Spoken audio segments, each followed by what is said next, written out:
Hello students, एक बार फिर से स्वागत है आपका आपके अपने यूट्यूब चैनल एसएम कोचिंग पे। तो इससे पहले हमने यहाँ पर आपको सेपरेशन ऑफ वेरिएबल यानी चर पृथक्करण विधि के कई सारे क्वेश्चंस हम आपको करा चुके हैं, जिसमें हम आपको चर पृथक्करण में विधि में यहाँ पर सम्मानित होने वाली समीकरण के भी कई क्वेश्चंस हम आपको यहाँ पर करा चुके हैं, जिसमें हम एक्स प्लस वाई को वी मान लेते हैं। जहाँ पर भी आपके A X plus B Y plus C के रूप में यहाँ पर इक्वेशन आती है, वहाँ पर हम क्या मान लेते हैं, वी मान लेते हैं। तो इस टाइप के भी हमने आपको क्वेश्चंस करा दिए थे। और जो हमारी पिछली क्लास थी यहाँ पर, उसके लास्ट में हमने आपको कुछ क्वेश्चंस भी दिए थे जो कि यहाँ पर आपको खुद ट्राई करके देखने थे। और मैंने कहा था कि उनमें से कुछ क्वेश्चंस है वो मैं आपको यहाँ पर करवाऊंगा। ठीक है, आई होप आपने उन क्वेश्चंस को ट्राई जरूर करा होगा। काफ़ी सिंपल क्वेश्चंस होते हैं और जिन स्टूडेंट्स को समझ में नहीं भी आया और जिनको आ भी गया वो भी आज की क्लास पूरा एंड तक जरूर देखिएगा। आज की क्लास भी काफ़ी ज़्यादा इंपॉर्टेंट होने वाली है। आने वाली 1 या 2 क्लासेस में आपके जितने भी वो 10 क्वेश्चन मैंने आपको दिए थे करने के लिए, उन्हें हम यहाँ पर सॉल्व करवाने वाले हैं। तो आप पेशेंस में आके इस वीडियो को पूरा एंड तक जरूर देखिएगा। काफ़ी इंपॉर्टेंट क्लास रहती है क्योंकि इसी से आपकी यूनिवर्सिटी एग्जाम में कई क्वेश्चंस पूछे जाते हैं। ठीक है, तो अगर आप इस चैनल पे नए हैं तो इसे सब्सक्राइब जरूर कर लीजिएगा। और अगर आपने इससे पहले की क्लासेस नहीं दे रखी है तो प्लेलिस्ट का लिंक आपको डिस्क्रिप्शन में मिल जाएगा। जितनी भी हमारी क्लासेस होने वाली है वो सभी वीडियो आपको उसी प्लेलिस्ट में यहाँ पर मिलती रहेगी। तो यहाँ पर आप क्वेश्चन देख सकते हैं जो कि क्या है, यहाँ पर x minus Y square x d x equal to y minus x square y यहाँ पर डी वाई, जो कि मैंने आपको क्वेश्चन दिए थे उनमें से एक क्वेश्चन है। यहाँ पर इसको कैसे करना है, इसका सिंपल सॉल्यूशन होने वाला है। सबसे पहले हम सॉल्यूशन में इसी क्वेश्चन को लिख देते हैं। उसके बाद हम क्या करेंगे, इसमें x कॉमन लेंगे। जैसे यहाँ पर x है, यहाँ पर भी x है, तो इस x को कॉमन ले लेते हैं। यहाँ पर भी y, यहाँ पर भी y, तो इस y को कॉमन ले लेते हैं। उसके बाद क्या होता है, आपके चर पृथक्करण विधि में हम यहाँ पर x के फंक्शन और y के फंक्शन को क्या कर देते हैं, अलग कर देते हैं। तो हमने यहाँ पर x रहने दिया, यहाँ पर 1 माइनस एक्स स्क्वायर अपॉन में आ जाएगा dx। ठीक है, इधर इक्वल टू में y, उधर 1 माइनस वाई स्क्वायर अपॉन में इधर dy। तो यहाँ पर आप देख सकते हैं x के फंक्शन और y के फंक्शन हमारे यहाँ पर अलग हो चुके हैं। फिर यहाँ पर आप देखेंगे इसके बाद हमें क्या करना होता है, इसका इंटीग्रेशन करना होता है, यानी इसका समाकलन करना होता है। लेकिन इसका इंटीग्रेशन हमारा नॉर्मल नहीं हो सकता है, इसलिए हम क्या करेंगे, यहाँ पर इस 1 माइनस एक्स स्क्वायर को क्या मान लेंगे, हम यहाँ पर t यहाँ पर मान लेंगे, जैसा कि यहाँ पर आप देख सकते हैं। और साथ में यहाँ पर आपके जो 1 माइनस वाई स्क्वायर, इसको क्या मान लेंगे, इसको हम यहाँ पर u मान लेते हैं। ऐसे हमने कई सारे क्वेश्चंस कर चुके हैं। उसके बाद हम यहाँ पर 1 माइनस एक्स स्क्वायर को हमने t माना। अब इसका क्या करते हैं, हम यहाँ पर अवकलन कर देते हैं, यानी डिफ्रेंशिएशन कर देते हैं। 1 का अवकलन क्या होता है, 0 होता है, क्योंकि ये क्या है, ये कॉन्स्टेंट है यानी अचर है। माइनस एक्स स्क्वायर का क्या होगा, माइनस 2x होगा, साथ में x का कर रहे थे इसलिए dx भी आ जाता है, t के साथ यहाँ पर dt यहाँ पर आपके आ जाता है अवकलन करने पे। उसके बाद यहाँ पर x dx को हम वैसा वैसा रहने देते हैं। और यहाँ पर जो आपके -2 था इसको इस dt के अपॉन में ले आते हैं। जैसे कि यहाँ पर आप देख सकते हैं माइनस इधर आ गया और ये 2 भी था इसके dt के अपॉन में आ चुका है, तो ये क्या हो गया, -1/2 dt। और यहाँ पर आप देखेंगे यहाँ पर हमने 1 माइनस वाई स्क्वायर को क्या माना था, u माना था, इसका अवकलन कर देते हैं। 1 का 0 होगा, माइनस वाई स्क्वायर का -2y dy हो जाएगा, u का du हो जाएगा। वैसे ही यहाँ पर आपके -2 है, इधर अपॉन में आ जाएगा, तो -1/2 du यहाँ पर हमारे हो जाएगा। उसके बाद हमें इन सब की वैल्यू को यहाँ पर पुट कर देना। कैसे रखेंगे, यहाँ पर आप देखेंगे यहाँ पर है x dx, तो इस x dx की जगह हम क्या रखेंगे, यहाँ पर देखिए अभी हमने वैल्यू निकाली -1/2 dt, इसको हम यहाँ पर रख देंगे। यहाँ पर अपॉन में क्या है, 1 माइनस एक्स स्क्वायर, इसको क्या माना था हमने t, तो इसकी जगह हम t रख देंगे। वैसे ही यहाँ पर आप देखना यहाँ पर है y dy, तो इसकी जगह हम यहाँ पर क्या रख देंगे, -1/2 du को रख देंगे। और यहाँ पर है 1 माइनस वाई स्क्वायर, इसकी जगह हम क्या रख देंगे, यहाँ पर u हम यहाँ पर रख देंगे, जैसे कि यहाँ पर आप देख सकते हैं। यहाँ पर आप देखेंगे -1/2, यहाँ पर 1/t आ गया, जैसे कि यहाँ पर हमने 1 माइनस एक्स स्क्वायर की जगह रखा। और यहाँ पर आपके y dy की जगह हमने यहाँ पर क्या रखा था, जल्दी से बताइए, -1/2 du रखा था। और 1 माइनस वाई स्क्वायर की जगह क्या रखा था, 1/u रखा था। इन सभी इक्वेशन को यहाँ पर रख दिया। अब हमारा जो समाकलन है, जो इंटीग्रेशन, वो काफ़ी यहाँ पर आसान हो जाता है। तो अब इसका क्या कर देते हैं, हम इसका इंटीग्रेशन कर देते हैं, यानी इसका समाकलन कर देते हैं। तो यहाँ पर जैसे ही आप इसका समाकलन करेंगे 1/2 का, तो ये वैसा का वैसा रहेगा। 1/t का समाकलन यानी इंटीग्रेशन क्या होता है, log t होता है, इक्वल टू में -12 भी आपका वैसा का वैसा रहेगा। 1/u का क्या होगा समाकलन, log ही हो जाएगा। साथ में आपके क्या आता है, अचर भी आता है, कांस्टेंट आता है। यहाँ पर दोनों तरफ log है, यहाँ पर देखेंगे यहाँ पर भी log आ रहा है, यहाँ पर भी log आ रहा है। तो जो आपका कांस्टेंट यानी अचर रहेगा वो भी log की फॉर्म में ही आएगा, तो क्या आ जाता है, log c यहाँ पर आपके आ जाता है। उसके बाद में यहाँ पर आपके -12 log u, इसको हम इधर ले आते हैं, LHS की तरफ तो ये प्लस में आ जाएगा, देख सकते हैं यहाँ पर आप, ठीक है। उसके बाद में यहाँ पर क्या करेंगे 1/2 है, यहाँ पर भी 1/2 है, तो ये 2 कॉमन आके आपके इधर वज गुणा यहाँ पर हो जाएगा। जैसे कि यहाँ पर आप देख सकते हैं, मान लीजिए कि हम यहाँ पर 1/2 है, यहाँ पर भी 1/2 है, तो इसको एक साथ कॉमन ले लेते हैं, बाहर आ जाएगा 1/2 और उस 2 को हम यहाँ पर मल्टीप्लाई में यहाँ पर भेज सकते हैं वज गुणा करके। तो यहाँ पर ये 2 किसके साथ आ जाएगा, इस log c के यहाँ पर साथ यहाँ पर आ जाएगा। जैसे कि देख सकते हैं यहाँ पर क्या बचेगा -log t plus log u और इक्वल टू में यहाँ पर ये 2 इससे मल्टीप्लाई हुआ था 2 log c यहाँ पर आपके आ चुका है। उसके बाद आपने एक फॉर्मूला पढ़ा होगा, किसका मैंने आपको बताया भी था पहले क्वेश्चंस में, किसका फॉर्मूला था जल्दी से बताइए। कि यहाँ पर आप देखिएगा कि log a minus log b का यहाँ पर फॉर्मूला क्या होता है, यहाँ पर आपकी जल्दी से बताइए, log a अपॉन b यहाँ पर आपके होता है, ठीक है। तो इसी फॉर्मूले के जरिए हम यहाँ पर देखेंगे, यहाँ पर log u दे रखा है -log t, तो यहाँ पर हमारा क्या हो जाएगा log u अपॉन t यहाँ पर हमारा हो जाएगा, क्योंकि ये प्लस में ये माइनस में, तो u आपके ऊपर आएगा और अपॉन में क्या आ जाएगा t, तो log u अपॉन t आ जाता है। और आपने एक और फॉर्मूला पढ़ा होगा, यहाँ पर आप देखेंगे जो भी आपके आगे यहाँ पर रहती है वैल्यू, वो यहाँ पर log की यहाँ पर इस c के ऊपर यहाँ पर स्क्वायर में यहाँ पर आपके आ जाता है, मतलब उसकी क्या बन जाती है, डिग्री यहाँ पर बन जाती है, ठीक है। यहाँ पर ये 2 है तो ये c स्क्वायर हो जाएगा, अगर यहाँ पर 3 होता है तो यहाँ पर क्या हो जाता है c की पावर 3 यहाँ पर आपके हो जाता है। यानी जो भी यहाँ पर वैल्यू रहती है वो log के आगे जो भी आपकी वैल्यू उसका क्या बन जाती है, यहाँ पर डिग्री यहाँ पर बन जाती है। तो ये 2 कहाँ पर आ जाएगा, c के ऊपर यहाँ पर आपके आ जाएगा, जैसे कि आप देख सकते हैं। तो ये क्या हो गया, log c स्क्वायर यहाँ पर आपके हो चुका है। उसके बाद में यहाँ पर log से log यहाँ पर हट जाएगा, क्या बचेगा यहाँ पर u upon t equal to यहाँ पर c स्क्वायर यहाँ पर आपके आ जाता है, जैसे कि यहाँ पर आप देख सकते हैं। अब यहाँ पर हमें हर एक क्वेश्चन में यहाँ पर क्या करना होता है, जो भी चीज़ हम यहाँ पर मानते हैं उनको हमें बाद में उन्हीं वैल्यू को यहाँ पर रखना होता है। तो u हमें किसने माना था, यहाँ पर बताइए कि हमने यहाँ पर u को क्या माना था, हमने जल्दी से बताइए। u को हमने माना था 1 - y स्क्वायर और t को क्या माना था 1 - x स्क्वायर। तो अभी इन्हीं वैल्यू को हम यहाँ पर रख देते हैं। देखिए आप यहाँ पर u की जगह हम क्या रख देते हैं 1 - y स्क्वायर, t की जगह क्या रख देते हैं 1 - x स्क्वायर इक्वल टू, और ये c स्क्वायर इस कॉन्स्टेंट को हम एक नया कॉन्स्टेंट यहाँ पर बना देते हैं, नया अचर बना देते हैं। वो क्या नाम रखते हैं उसका, k यहाँ पर हम नाम रख देते हैं, ऐसा आप कर सकते हैं। उसके बाद में यहाँ पर 1 - y स्क्वायर और यहाँ पर इस जो अपॉन में 1 - x स्क्वायर ये वज गुणा होकर इस k के साथ आ जाएगा। तो यहाँ पर आप देख सकते हैं 1 - x स्क्वायर यहाँ पर आपके आ चुका है, और ये क्या हो जाता है, हमारा फाइनल आंसर हो जाता है। इसलिए मैंने आपको ये क्वेश्चन दिए थे क्योंकि ये काफ़ी सिंपल क्वेश्चंस रहते हैं, और ये वाला क्वेश्चन तो आई होप ज़्यादातर स्टूडेंट्स ने ये क्वेश्चन कर ही लिया होगा, इतनी मुझको आशा है, ठीक है। अब बात करते हैं हम यहाँ पर नेक्स्ट क्वेश्चन की। अब जो नेक्स्ट क्वेश्चन है उसमें थोड़ा सा अलग मेथड लगने वाला है, तो आप उस क्वेश्चन को भी बिल्कुल यहाँ पर ध्यान से समझिएगा। तो जैसा कि स्टूडेंट्स अभी यहाँ पर आप ये क्वेश्चन दे सकते हैं, जो कि क्या है 1 - x square 1 - y dx equal to x y, question में 1 + y dy। इस क्वेश्चन को आप इंपॉर्टेंट लगा लीजिएगा, कई बार यूनिवर्सिटी में पूछा गया क्वेश्चन है ये। सबसे पहले तो हम सॉल्यूशन में उसी क्वेश्चन को दोबारा लिखते हैं, और ये अब हमें यहाँ पर क्या करना होता है, x के फंक्शन और y के फंक्शन को हमें यहाँ पर अलग कर लेना होता है, क्योंकि हम चर पृथक्करण विधि से इस क्वेश्चन को करना चाहते हैं, यानी सेपरेशन ऑफ वेरिएबल से। तो यहाँ पर आप देखिए, यहाँ पर 1 - x स्क्वायर है, यहाँ पर ये x अपॉन में आ जाएगा dx, ठीक है। अब यहाँ पर ये 1 - y है, या कहाँ पर चल जाएगा, यहाँ पर आपके इसके अपॉन में आ जाएगा, यहाँ पर y 1 + y तो आपका वैसा का वैसा, और dy। इससे हमारे x के फंक्शन और y के फंक्शन हमारे यहाँ पर अलग हो चुके हैं। इसके बाद हमें क्या करना होता है, इसका समाकलन करना होता है, यानी इसका इंटीग्रेशन करना होता है। लेकिन जो इसका इंटीग्रेशन यानी इसका समाकलन वो इतनी आसान तरीके से नहीं हो सकता है, इसलिए थोड़ा सा इससे हमें यहाँ पर थोड़ा सॉल्व यहाँ पर करना होगा। सॉल्व कैसे करेंगे, तो यहाँ पर आपको क्या दे रखा है 1 दे रखा है, तो यहाँ पर 1/x लेंगे सबसे पहले, 1/x dx, ठीक है। फिर इसके बाद में -x स्क्वायर अपॉन x हम यहाँ पर लेंगे -x square upon x dx। अब यहाँ पर एक ध्यान से देखिएगा, इसे मैंने एक शॉर्ट फॉर्म में लिख दिए इसे, यहाँ पर जैसे 1/x dx ये तो हमने लिख दिया, फिर -x square upon x dx आएगा, तो मैंने यहाँ पर डायरेक्ट सॉल्व करके क्या लिख दिया, यहाँ पर x से यहाँ पर आपका x स्क्वायर कट गया, तो क्या बचा, केवल x यहाँ पर बचा। तो यहाँ पर देख सकते हैं x dx यहाँ पर आपके आ चुका है। चाहे तो आप एक स्टेप यहाँ पर बढ़ा सकते हैं, आपको समझने के लिए कि आपको बाद में दिक्कत ना आए।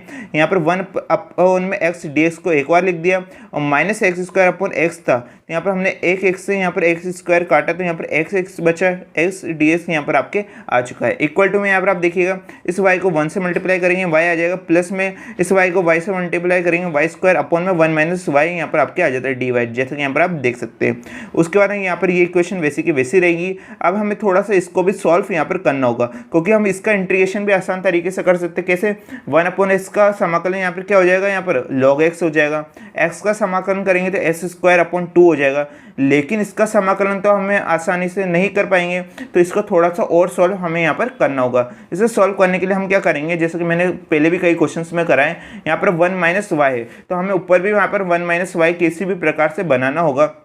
1 माइनस वाई बनाने के लिए आप क्या कर सकते हैं कि एक तो यहाँ पर आप कीजिए प्लस वाई और एक बार कीजिए यहाँ पर माइनस वाई। यहाँ पर आप देख सकते हैं हमें यहाँ पर कुछ ऐड और माइनस करना होगा। यहाँ पर हम प्लस वाई और माइनस वाई यहाँ पर कर देते हैं, जैसे कि यहाँ पर देख सकते हैं यहाँ पर भी वाई, इसलिए हम यहाँ पर क्या करते हैं प्लस वाई और माइनस वाई हम यहाँ पर कर देते हैं। डी वाई यहाँ पर आपके आ जाएगा, उसके बाद ये वैसे का वैसा रहेगा। और यहाँ पर आप देखिएगा यहाँ पर वाई और ये प्लस वाई, यहाँ पर आप देखिएगा ये वाई और ये वाई मिलके क्या बन जाएगा, यहाँ पर आपके 2y बन जाएगा अपॉन में 1 माइनस वाई डी वाई। ये तो एक साथ हमारे यहाँ पर अलग हो चुका है, ठीक है। उसके बाद यहाँ पर हमारे क्या बचेगा, केवल यहाँ पर वाई स्क्वायर बचेगा एक तो, और एक हमारे यहाँ पर माइनस वाई यहाँ पर आपके बचता है। दोबारा देखिएगा ये y और ये y, तो 2y अपॉन में 1 माइनस वाई डी वाई आ चुका है। यहाँ पर क्या बचता है, आपके वाई स्क्वायर बचता है और माइनस वाई यहाँ पर हमारे बच जाता है। और इन दोनों में से हम क्या करते हैं, माइनस वाई को हम कॉमन यहाँ पर ले लेते हैं। जैसे हमने इस माइनस वाई को कॉमन लिया, क्वेश्चन में क्या बचेगा, आपके 1 बचेगा। और हमने यहाँ पर माइनस को कॉमन लिया है, तो ये जैसे हम माइनस को कॉमन लेंगे तो ये प्लस भी किस में चेंज हो जाएगा, आपका माइनस में चेंज हो जाएगा, क्योंकि हमने यहाँ पर बाहर क्या कॉमन लिया है, माइनस वाई कॉमन लिया है। इसलिए आपका यहाँ पर क्या बच जाएगा, वाई आ जाएगा, और यहाँ पर साथ में क्या आ जाएगा, माइनस यहाँ पर आपके आ जाएगा। अपॉन में क्या आ जाता है 1 माइनस वाई डी वाई। जैसे आप इसको सॉल्व करेंगे दोबारा आपकी यही इक्वेशन बन जाएगी, चाहे आप ट्राई करके देखिए। यहाँ पर क्या आएगा, इस माइनस वाई को 1 से मल्टीप्लाई कीजिए, माइनस वाई आ गया, बिल्कुल आ गया, ठीक है। इस माइनस वाई को इस माइनस वाई से मल्टीप्लाई कीजिए, प्लस वाई स्क्वायर आ जाएगा, तो यहाँ पर दोबारा प्लस वाई स्क्वायर आपके आ चुका है। तो यहाँ पर आप देख सकते हैं ये वाई यहाँ पर आपके 2y हो जाएगा, और इस वाई स्क्वायर और इस माइनस वाई में से हमने माइनस वाई को कॉमन लिया, तो यहाँ पर क्वेश्चन में 1 माइनस वाई यहाँ पर आपके आ जाता है डी वाई, जैसे कि देख सकते हैं। उसके बाद यहाँ पर भी 1 माइनस वाई, यहाँ पर भी 1 माइनस वाई, तो इसे हम एक दूसरे से यहाँ पर काट देते हैं, जैसे कि यहाँ पर आप देख सकते हैं। तो क्या बचेगा हमारे यहाँ पर 1 upon x d x minus x d x equal to 2y 1 upon में 1 माइनस वाई डी वाई। इस यहाँ पर आएगा माइनस वाई और यहाँ पर डी वाई हमारे यहाँ पर बचता है। उसके बाद हमें क्या करना होता है, जिसके लिए हमने इतनी सारी मेहनत करी है, इसका समाकलन कर देंगे, यानी इसका इंटीग्रेशन हम यहाँ पर कर देंगे। तो यहाँ पर जैसे हमने इसका इंटीग्रेशन, इसका समाकलन करा 1 अपॉन एक्स का, यहाँ पर इंटीग्रेशन कर देते हैं हम, एक्स डी एक्स का भी इंटीग्रेशन कर देते हैं। अब यहाँ पर 2 आपके कांस्टेंट यानी अचर है, इस 2 को बाहर रख देते हैं, फिर इंटीग्रेशन आ जाएगा y अपॉन में 1 माइनस वाई। अब दोबारा वही दिक्कत हो जाती है, यहाँ पर आप देखेंगे y अपॉन में 1 माइनस वाई, तो इसका भी सिंपल इंटीग्रेशन यानी सिंपल हमारा समाकलन नहीं हो सकता है, तो इसको भी थोड़ा सा सॉल्व करना होगा। इसके लिए हम क्या करेंगे, यहाँ पर +1 और -1 हम यहाँ पर कर देते हैं डी वाई, माइनस में इसका भी हम समाकलन कर देते हैं इंटीग्रेशन y डी वाई, जैसे देख सकते हैं समाकलन y डी वाई यहाँ पर आ जाता है। उसके बाद में ये फॉर्म आपकी वैसी की वैसी रहेंगी। अभी यहाँ पर हमें इसमें चेंज करना है, यहाँ पर आप देखिएगा, इसे बिल्कुल ध्यान से समझिएगा जिससे आपको बाद में कंफ्यूज ना हो। यहाँ पर हमें देखेंगे, यहाँ पर हमें ऊपर भी क्या बनाना है, यहाँ पर 1 माइनस वाई बनाना है। अब आप कहेंगे सर यहाँ पर y तो किस में दे रखा है, प्लस में दे रखा है, तो इसे हम 1 माइनस वाई कैसे बनाएं। तो हम यहाँ पर क्या करेंगे, सिंपली हम इस ये -1 दिखाई दे रहा है आपको और ये प्लस वाई, तो इसमें से हम क्या करते हैं, माइनस को कॉमन ले लेते हैं। जैसे हमने यहाँ पर माइनस को कॉमन लिया तो हमारे कोष्टक में क्या बचेगा, यहाँ पर माइनस को कॉमन लिया तो यहाँ पर केवल 1 बच जाएगा, जैसे कि देख सकते हैं। और यहाँ पर हमने इसमें से प्लस में से माइनस को कॉमन लिया तो ये किस में चेंज हो जाएगा, माइनस में, जैसे ऊपर भी यहाँ पर आपके चेंज हुआ था। तो ये माइनस वाई यहाँ पर आपके आ चुका है, ठीक है। ये ऐसा हमने क्यों किया, क्योंकि यहाँ पर हमें अपॉन में 1 माइनस वाई दे रखा है, तो हमें ऊपर भी 1 माइनस वाई बनाना है, इसलिए हम माइनस को कॉमन यहाँ पर ले लेते हैं। जैसे माइनस को कॉमन लिया, क्वेश्चन में क्या आ जाता है आपके 1 माइनस वाई डी वाई आ जाता है। अब यहाँ पर आपके ये +1 तो बचा रहेगा आपके, ठीक है। इस +1 के साथ भी हम यहाँ पर 1 माइनस वाई को एक अलग यहाँ पर हम लिख देते हैं, जैसे कि आप देख सकते हैं। और बाहर जो आपके 2 था वो इसके साथ भी आएगा। एक तो हमने यहाँ पर 1 माइनस वाई को कॉमन लिया तो उसके साथ 2 आया, और इसी 2 को हम यहाँ पर इसके साथ भी तो लिखेंगे 1 अपॉन 1 माइनस वाई के साथ, जैसे कि देख सकते हैं। इसमें आप गलती मत कीजिएगा, काफ़ी ज़्यादा स्टूडेंट्स यहाँ पर गलती कर देते हैं, वो इस 2 को यहाँ पर भूल जाते हैं, केवल इसी के साथ लिखते हैं। यहाँ पर आप देखेंगे इसके बाहर आ रहा है यहाँ पर, यानी इसी पूरे के साथ ही है। तो हमने जब इसको अलग करा तो यहाँ पर ये 2 इसके साथ भी तो आएगा, ठीक है। तो इसके साथ में यहाँ पर आ जाता है, फिर माइनस यहाँ पर आपके क्या है, इंटीग्रेशन वाई डी वाई यहाँ पर आ जाता है। अब हम इसका सिंपली इंटीग्रेशन है, सिंपली समाकलन कर देते हैं। 1 अपॉन एक्स का log x हो जाएगा, x का समाकलन करेंगे, इंटीग्रेशन करेंगे तो x² अपॉन 2 आ जाएगा, जैसे देख सकते हैं -x² अपॉन 2 इक्वल टू यहाँ पर 2 हमें दे रखा है, ठीक है। उसके बाद में यहाँ पर आपके क्या होगा, यहाँ पर 1 माइनस वाई से 1 माइनस वाई आपके कट जाएगा। उसके बाद यहाँ पर क्या बचेगा, माइनस डी वाई यहाँ पर आपके बचेगा। उसका इंटीग्रेशन यानी इसका समाकलन क्या होगा, तो आप सब जानते हैं कि डी वाई का यहाँ पर समाकलन इसका इंटीग्रेशन क्या होता है, यहाँ पर आपके वाई होता है। माइनस हमें दे रखा है, 2 दे रखा है, तो ये क्या हो जाएगा, माइनस 2y यहाँ पर आपके हो जाएगा। जैसे कि यहाँ पर आप दे सकते हैं, यहाँ पर आपके इंटीग्रेशन में क्या दे रखा है, 1 अपॉन में 1 माइनस वाई। तो 1 माइनस वाई का इंटीग्रेशन यानी इसका समाकलन क्या होगा, यहाँ पर log कोष्टक में 1 माइनस वाई हो जाएगा। लेकिन इस जो हमारा यहाँ पर वेरिएबल यानी जो चर है इसके साथ में क्या आ रहा है, माइनस आ रहा है, तो यहाँ पर अपॉन में भी क्या आ जाता है, आपके माइनस आ जाता है। अपॉन में माइनस आएगा तो ये क्या करेगा, इस प्लस को माइनस में यहाँ पर बदल देगा। जैसे यहाँ पर आप देख सकते हैं माइनस किस कारण आया, क्योंकि यहाँ पर आपके इस चर के साथ यानी इस वेरिएबल के साथ हमें माइनस दे रखा था, तो वो भी अपॉन में आ जाता है। इस अपॉन में की जगह हमारे यहाँ पर इस प्लस की जगह हम क्या लिख देते हैं, माइनस लिख देते हैं। फिर उसके बाद में यहाँ पर क्या होगा, यहाँ पर बचा है आपके minus y integration y d y. तो इसका समाकलन क्या होगा, यहाँ पर आपके जल्दी से बताइए, इसका इंटीग्रेशन क्या होगा, minus Y square upon 2 plus C यहाँ पर आपके हो जाता है। जैसे यहाँ पर आप देख सकते हैं, इसका थोड़ा सा और सिंपल रूप में लिख देते हैं, ये वैसा का वैसा इक्वेशन रहेगी। इक्वल टू में इस माइनस वाई स्क्वायर को यहाँ पर लिख देते हैं माइनस 2y माइनस 2 log कोष्टक में 1 माइनस वाई प्लस सी यहाँ पर आपके आ जाता है। और यही क्या होता है हमारे यहाँ पर, यही हमारा आंसर होता है। हमने बिल्कुल आसान तरीके से बिल्कुल अच्छी तरह से आपको समझाया जिससे हर स्टूडेंट्स को यहाँ पर समझ में आ सके। थोड़ा सा टाइम लग सकता है, लेकिन क्या है, हम इस तरह से समझा रहे कि जो भी स्टूडेंट्स इस क्लास को पूरा देख रहा है उनको ये अच्छी तरह से यहाँ पर सभी क्वेश्चंस अच्छी तरह से आ जाए और वो सभी प्रकार के अपने बुक के क्वेश्चंस यहाँ पर कर पाए, जैसे कि यहाँ पर आप देख सकते हैं। फिर यहाँ पर आप देख सकते हैं ये नेक्स्ट क्वेश्चन है हमारे, जो कि आज की क्लास का लास्ट क्वेश्चन होने वाला है। इसे आप बिल्कुल यहाँ पे ध्यान से देखिएगा। D y upon d x plus root 1 minus Y square upon में 1 minus x square equal to 0। सबसे पहले सॉल्यूशन में से यहाँ पर लिख देते हैं और यहाँ पर ये आपकी पूरी वैल्यू इसको हम इक्वल टू के इधर ले आते हैं, जिससे किस में हो जाएगा, ये माइनस में यहाँ पर आपके हो जाता है, जैसे कि ये देख सकते हैं। अब हमें क्या करना होता है, इस जो हमारी विधि चर पृथक्करण विधि यानी सेपरेशन वेरिएबल में हमें वाई के फंक्शन और एक्स के फंक्शन को अलग करना होता है।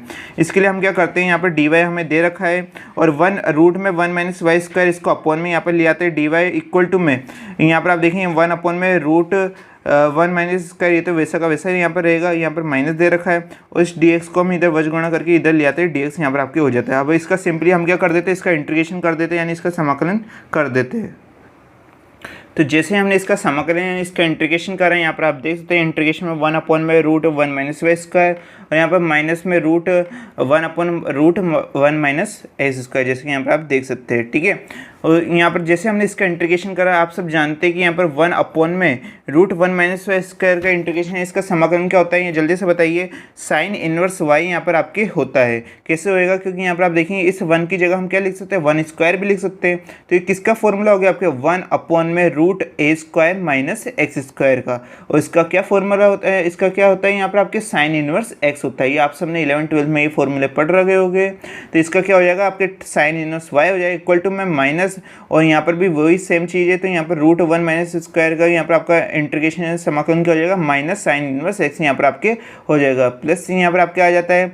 इस माइनस साइन इनवर्स एक्स को हम इधर ले आते हैं तो ये प्लस में हो जाएगा, देख सकते हैं, प्लस साइन इनवर्स एक्स यहाँ पर प्लस में साइन इनवर्स वाई तो आपको दे रखा है इक्वल टू सी यहाँ पर आपके आ जाता है। उसके बाद में एक और फॉर्मूला बन जाता है आपके sine inverse x plus sine inverse y का। ये भी आपने 11th-12th में पढ़ रखा होगा। क्या था यहाँ पर बताइए, साइन इनवर्स यहाँ पर कोष्टक में एक्स, सबसे पहले हमें इस एक्स को छोड़ना होता है, फिर आता है आपके रूट 1 माइनस वाई स्क्वायर, फिर प्लस फिर इस वाई को छोड़ना होता है, फिर क्या आता है रूट में 1 माइनस एक्स स्क्वायर। यहाँ पर आप देख सकते हैं ये साइन इनवर्स एक्स और प्लस साइन इनवर्स वाई का फॉर्मूला यहाँ पर आपके होता है इक्वल टू सी यहाँ पर आपके आ रहा है। फिर साइन इनवर्स को हम इधर भेज देते हैं आर एच की तरफ, तो जैसे साइन इनवर्स इधर जाएगा तो किस में चेंज हो जाएगा, साइन में यहाँ पर चेंज हो जाएगा, ये इनवर्स हट जाएगा आपके। तो साइन इनवर्स यहाँ पर आते किस में हो जाता है, साइन में हो जाता है, तो साइन सी यहाँ पर आपके आ जाता है जैसे कि देख सकते हैं। और ये साइन सी पूरा ही क्या है, यहाँ पर एक कांस्टेंट है, तो इस कांस्टेंट यानी इस अचर को हम एक नया नाम दे देते हैं। क्या नाम रखते हैं, के यहाँ पर नाम रखते हैं। और ये क्या होता है, यहाँ पर आपका आंसर यहाँ पर हो जाता है। तो आज की क्लास में यहाँ पर आपने कुछ क्वेश्चन देखे जो कि आपकी बुक के क्वेश्चन थे और काफ़ी इंपोर्टेंट क्वेश्चन थे, कई बार पूछे गए क्वेश्चन थे। और आने वाली 1 या 2 क्लासेस में भी यहाँ पर आपकी चर पृथक्करण विधि के क्वेश्चन चलने वाले हैं, आपकी बुक के क्वेश्चन जो कि काफ़ी ज़्यादा इंपॉर्टेंट होने वाले हैं। तो आप हमारे साथ यहाँ पर नेक्स्ट क्लासेस में भी बने रहिएगा, उसका लिंक आपको डिस्क्रिप्शन में मिल जाएगा। उसके बाद हम जो हमारा जो नेक्स्ट मेथड है समघात विधि यानी होमोजीनियस मेथड उसी स्टार्ट करेंगे, जो कि काफ़ी ज़्यादा इंपॉर्टेंट रहता है। तो बस आप हमारे साथ इस चैनल पे यहाँ पर बने रहिएगा। उस चैनल एसएम कोचिंग को सब्सक्राइब करना ना भूलें, क्योंकि यहाँ पर आपको बीएससी सेकेंड ईयर मैथ्स से रिलेटेड क्लासेस मिलती रहती है। आज की क्लास कैसी लगी प्लीज़ कमेंट करके ज़रूर बताइएगा। मिलते हैं नेक्स्ट क्लास।